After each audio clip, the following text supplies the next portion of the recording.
On today's video, it's something kind of odd. Well, not especially odd for my channel because I make videos and this is a video. We're going to be fixing this clock here. Now, I investigated this, and this is a classic clock from like the 70s. It's got a lot of sentimental values on it, so it's worth fixing. But it finally ticked till it can't tick no more. And I checked batteries. I actually took it all apart, greased everything up, and it's just the motor's so weak and stuff in it that it just can't do anything. So I'm going to show you today basically how to fix it by buying one of these cheap little things that you can get at Walmart. If you got an old clock and it's sentimental value, then you know this would be the simple way to fix it. These just pull straight up, a little pin on it just sticks down on that. Once you get that pulled out of the way, they usually are a little bitty tiny nut on top of this that you will have to spin off. You can just use vice grips or anything, as long as you get a hold of it. These vice grips is not the best, but should work. Sometimes you gotta hold the little thing steady. Let's try here.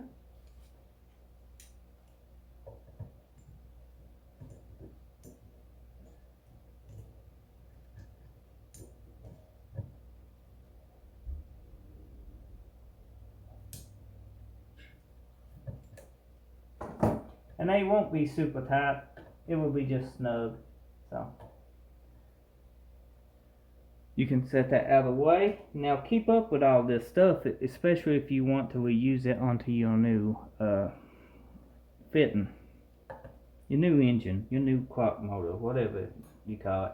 So little hand on the bottom, it just lifts this straight up too, just like so. And you got another nut right here, and you can just use pliers or a socket. Since we done got vice grips out, we just use them. And if you worry about your finish or anything, you can put painter's tape on it. That'll help. So once you break it free, you can spin it off by hand. And if you ain't careful, this will turn on you, so hold it with your hand as you spin it. And underneath this, there will be a washer.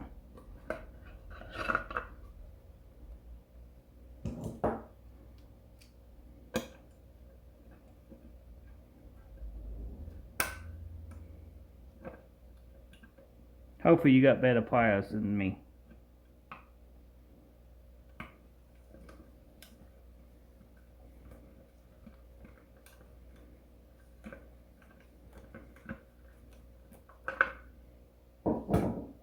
That's the washer. That'll pick straight up. Usually you can just pull it out. Usually your new one will come with a newer washer, so just in case it don't, hang on to it. This is an old motor. Now if you needing to know, they do make different sizes of this, so take it with you and match it up if you don't know what you need. That way you can pretty well look at it and tell. This is a little bit small, but I think we can make it work. We'll find out. Here we go. You can part with this one. The nut's a little bit smaller, but other than that, it should work out perfect. Next, you just put the new one in, and if you can tell, that ain't gonna work. It ain't gonna work because it's still got the washer and nut on it right here that we need to loosen up. Now this is a rubber bushing right here. This will stay on the back side. Now let's try to fit it. And it somewhat fits. It's close enough, guys. We can work with this. So let's take a new washer, put it on, take a new nut, screw it on too. And then you can center it up. Since it's smaller, we have to center it. Now the hands. The hands is something you might have to deal with or change. I don't think I can get these working. We will check and see if I can. We'll use them. If I can't, we won't use them. So That's the needle. I kind of done bent it, but we can straighten it. Oops, oops, oops, oops. Good enough. These are the hands. Definitely not going to work on this crock. Needed large hands. So maybe we can use our old hands. So let's go ahead and see if we can set an old one down here. Composite a little hole to that hole. Huh? Looks like it should fit. It needs size just a little bit. Does this fit?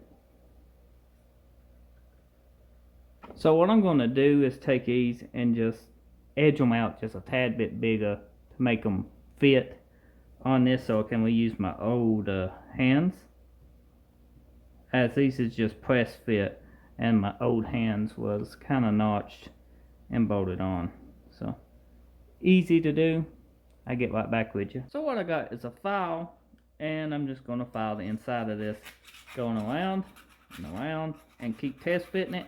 You want it snug, you don't want it loose, but if you do get it loose, you can take super glue to it. Another reason I want to keep my hands is the sentimental value. So.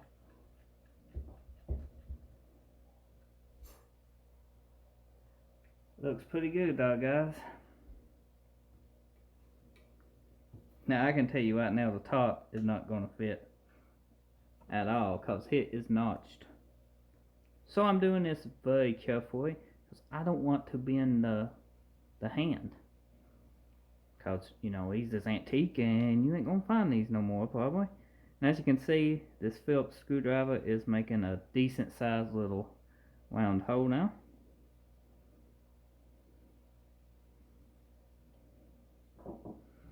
Should be able to get a file into it. Almost. Maybe it'll fit.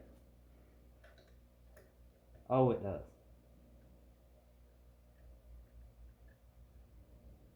Let's go ahead and put a second hand down in here. Rechargeable batteries, guys, come in handy. So if spinning around, oh, that ain't sending it up. I left it a little bit loose. You don't want it super tight. That way you can spin it. Minus goes there. First in first. There we go.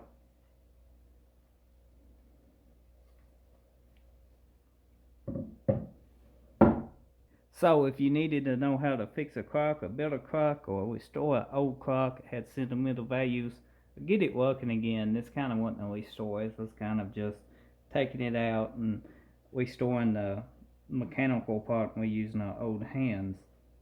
So it looks extremely good. Can't wait to get it hung back up. I miss seeing this crock. It's been in my life ever since I was a little boy, and you know, I was kind of sad when it quit working, but it's back up and going again. Makes me happy. So if you found this video helpful or enjoyed watching, let me know in the comment section. If you ever did anything like this before, saved an old piece of furniture or an old crock, let me know in the comment section below. Check my channel back every single day. I try to upload a new video, so probably be something new on. Thank you for watching.